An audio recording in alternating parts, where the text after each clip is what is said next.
Hello everyone, welcome to How to Browse YouTube channel.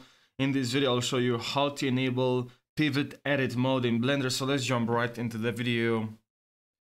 So what you can do, it's pretty simple. Just press on your keyboard Control plus dot, and now you can edit the pivot point. You can press the axis, you want to move them, move the pivot point. Okay,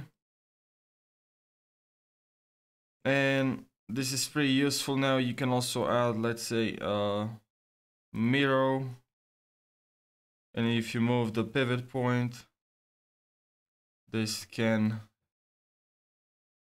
help. So I hope this short tutorial is safe inside, and I hope you learned something. Thank you for watching this tutorial. If you have any questions or suggestions for the next tutorial, please let me know in the comments section. Thank you.